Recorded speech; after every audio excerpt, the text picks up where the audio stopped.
I'm Nancy, 48 years old. I've been living with my husband and his mother since a few years ago. Nancy, do you know where my socks are? I want to go for a walk, but I can't find them. Gwen, are you wearing two socks on your right foot? Oh, you're right. No wonder it was uncomfortable to walk. We start living with her when she is diagnosed with dementia. But thankfully, her symptoms are still mild. And I only need to take care of her from time to time. Your foot must be feet warm from 2 layers of socks, keeping it away from cold. That's true. I hear some people turn to quick temper, but she's more like an innocent young child. I suppose my stress from home care is nothing compared to some others. Come, let's go for a walk together. After fixing up her socks, we go out for our daily walk.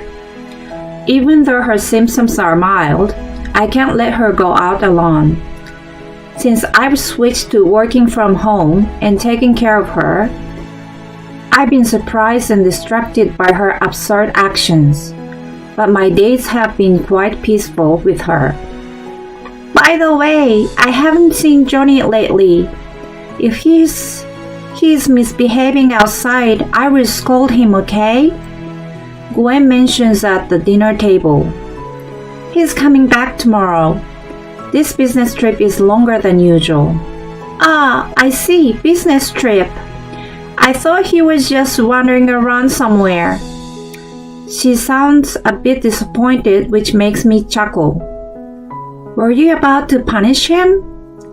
My husband Johnny is not a bad guy, but he is too laid back, which sometimes is problematic. He easily gets lost in time with work or hobbies, and he is irresponsible with money as well. I have to give him his allowance bit by bit, otherwise he spends it all at once. It's been Gwen's role to scold him every time I'm troubled. She used to be a scientist. She has a striking way of grilling Johnny with her logic, and it's entertaining to watch him unable to counter. I suppose my relationship with my mother-in-law is much more harmonious compared to some others, hence we are able to live peacefully together. In spite of that, as Gwen mentions, Johnny has been absent from home more often. He says he's working harder as my income is reduced due to the change in my work style. But I have mixed feelings. That's because our financial status hasn't been affected since we moved in with Gwen and there is no rent to pay. I would rather have him spend more time with his mother, so I want him to come home sooner than later. He has been coming back quite late and having more business trips in these 3 months. When he's finally back this time and I'm taking out his laundry from his suitcase, I found undershirts that I haven't seen before. Hey, where did you get these undershirts? What? He looks trivially surprised by my light-hearted question. They were in your suitcase. They didn't look like the ones I bought for you, so I was wondering. Oh yeah, I bought them. The ones you packed were old, weren't they? They were torn. Really? I packed everything new. Did you tear them? Are you sure? Maybe they were poorly made. Oh, I see. His suspicious behavior makes me skeptical. Patch, don't you think it's strange?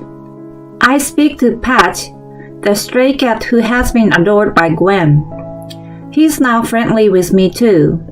Well, he only meows when I speak to him.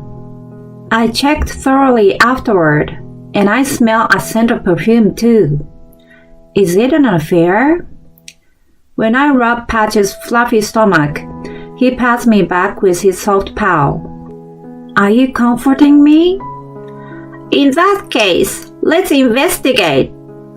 Oh my God, Gwen! Were you listening? If you have a doubt, act right away. Don't worry, he's careless, so he's incapable of hiding anything. There must be pieces of evidence left behind. She chuckled. Have you already made the assumption that he's cheating? I winked at her, but I decided to hire a private detective. Of course, I'm going to prove that he's innocent. However, no way. I can't believe my eyes looking at the report.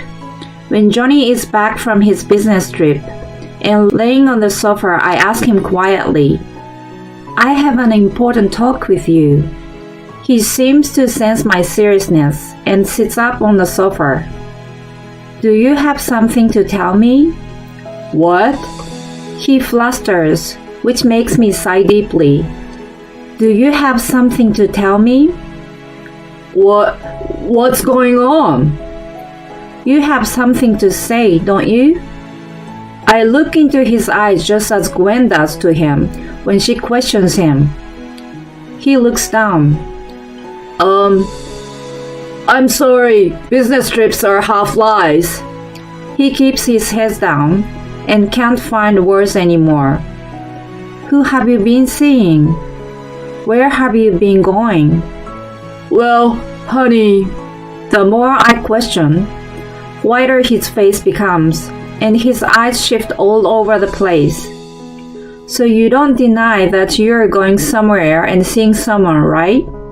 well, his face is distorted from discomfort. I stare at him with heaviness in my chest. Do you spoil her child? what? How do you? He is now pale as a ghost. I asked you about your undershirts the other day, right? Afterward, I went through your suitcase and noticed a slight scent of perfume, so I had you follow. I showed him a picture of him, his girlfriend, and her child smiling. I had a fling out of my drunkenness 10 years ago. As soon as I found out she was married, I never contacted her. Once he takes the plunge, he starts pouring out the details. But a few months ago, she suddenly showed up and told me that she was divorced and raising a child alone. She was struggling with her life and wanted me to listen, so we went for a drink. While we were talking, we started having feelings again. But when she asked me to divorce you, I said no. I did dismiss her request. He glances up while he's telling me his excuses and keeps talking. But then, she said the child was mine. I denied that it was impossible. And then she asked me to do the DNA test. I was sure I wasn't the father, but I was. On top of it, the reason she was divorced was that her ex found out about it. My kid is really happy to find the real father. That I'm having a hard time leaving them, you know. He tells all that at once and then trails off. What do you plan to do from now on? Well, He flusters again, and I sighed heavily.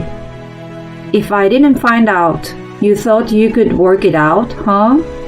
I'm sure I would have discovered sooner or later. To begin with, I'm handling all the finance in this house. I've been wondering why your salary doesn't increase despite the late night and business trips. Then I found the undershirts and the scent. Don't you think it's crazier to not notice? Aside from that, if this girl is really your daughter, you need to settle things out for her future. Let's discuss this in a week. Think hard about it. However, just 5 days later, inconceivable things happen. Nancy! I run to Gwen, who is holding a manila envelope in her hand. Inside, there were divorce papers and a letter. I see that he's already signed the papers. The letter reads, Dear Nancy, I thought over and over and decided to leave you. I wanted to focus on my daughter and her future. I couldn't leave her and her mother while they struggle with money. I had never thought that I wanted a child, but I fell in love with my daughter. Please divorce me. I wish to spend my life with my new family. I have a responsibility as a father. Please look after my mom. You two get along well, so I feel comfortable leaving her with you. Take care, Johnny. You want to talk about it? Gwen put her hand softly on my back. I can't hold my tears and start bawling. I tell her everything and read the letter, and then she holds me tightly in her arms. I can't forgive my own son for what he's been doing. He needs to learn his lesson. Who does he think he is? I will support you in whatever you decide to do. I'm ready to hunt him down till the end. Don't be shy and tell me what you want to do with him. I'm astonished by her rage. It is incomparable to when she normally scolds Johnny. My mind starts to see the situation differently by watching her. Gwen, I was wrong. I told myself to think about the child and wanted to listen to what Johnny had to say. I looked at it from the third person's perspective, but that was crazy. I haven't told him how I feel at all, and he doesn't even show any concern towards me in the letter. He writes about me like a helper. I can't stand it. I'm going to retaliate against him. The bubbles of anger are coming out of me now. We get down to coming up with our strategy right away. I'm going to ruin you. And then his payday arrives. Gwen and I are eating dinner when we hear shuffling out the front door. He's here. Gwen giggles. We hear a knocking on the door. Who is it? I respond coldly and look out from the window. There is Johnny looking agitated on the porch and asking me to open the door. Oh, even though you've left your wife and your own mother behind, you want to come back after just a couple weeks? Gwen comically says and pops her head out beside me. No, I don't want to come back.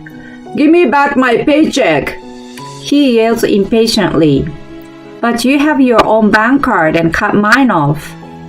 You took some out. Reason why he's in such distress is that Gwen and I have convinced his office to change the payable account. Let's take his salary. When Gwen first mentions it, I think it's impossible and her symptoms are worsening. But he cheerfully says with a smile, It's out of question to have his salary deposited into someone else's account. However, if it's another account of his, there's no problem. What? She makes a call to his office. Mr. C, it's been a long time. How have you been? I would like to ask you for a favor today. She has been a good friend of a CEO for a long time, and he also thinks the world of her. He willingly accepts her request after hearing the circumstances. Your paycheck is in your account for sure. I also have another account under your name. I forget to tell you though.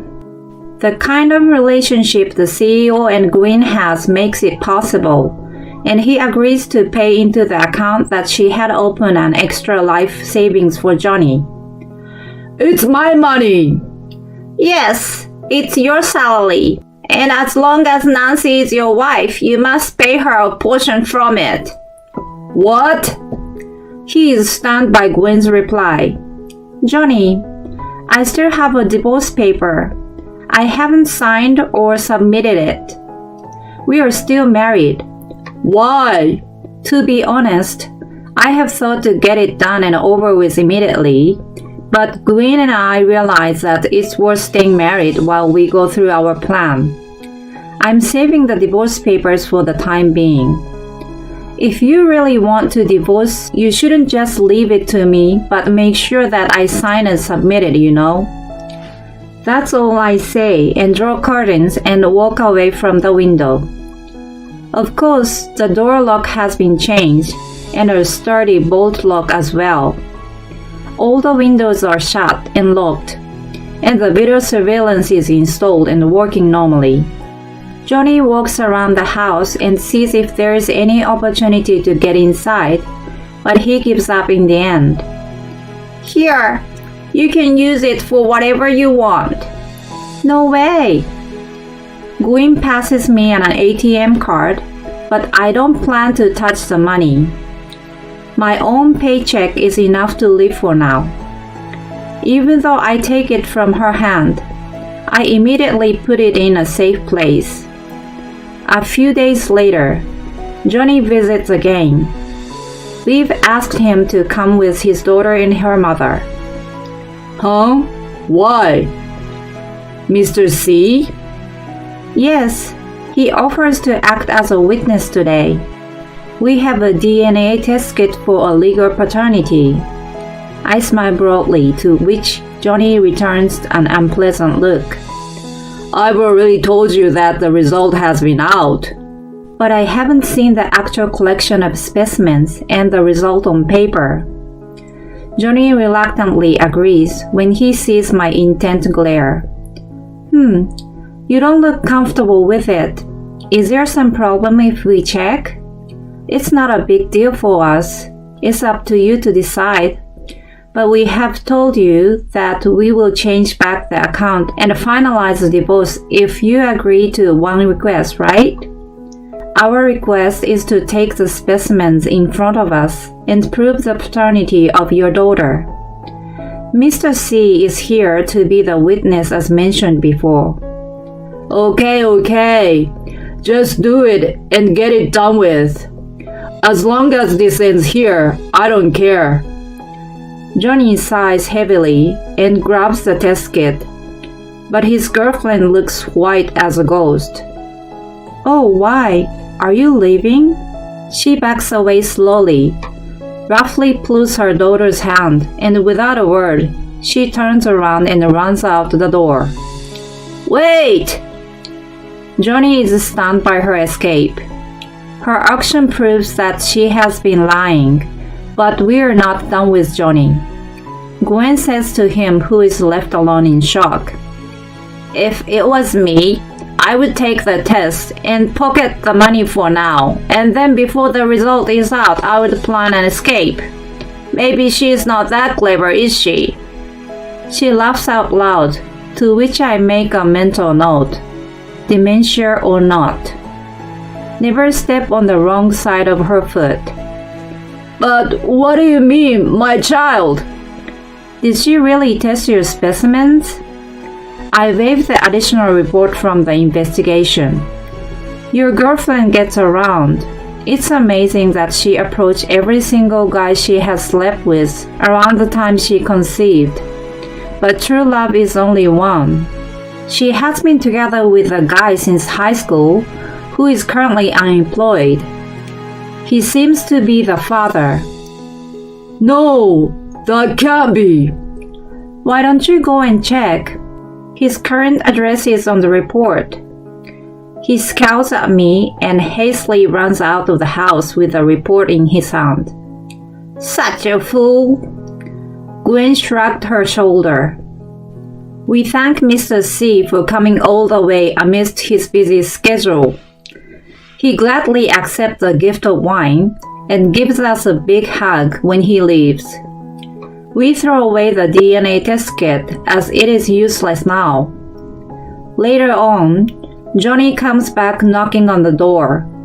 We look at each other expectantly with wide smiles. I'm told she's not my daughter. On top of it, my saving is all gone. She keeps denying it even though I show her my bank statement.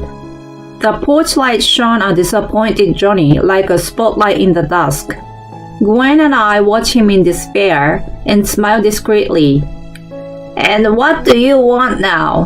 Gwen asked, holding her laughter. What do you mean? He mumbles like a little boy, but she doesn't hold back. This is a house of a wife and a mother you have left behind. You have left on your own will, so I can't let you come back just because you change your mind. Mom, Mom? Who are you calling that? We are like strangers as soon as you get divorced.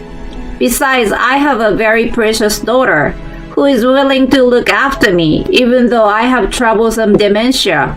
I doubt that there is a son who can abandon his sick mother anyway. Johnny tears up with a grim look on his face. On the contrary, I tear up from the happiness of being called a precious daughter. Please take the envelope in the post and leave. The money you need for the time being is separated into smaller envelope inside. If you use it all at once, you won't last until your next paycheck. Be careful. You will get the full paycheck from next month. Nancy, you're the only one for me after all.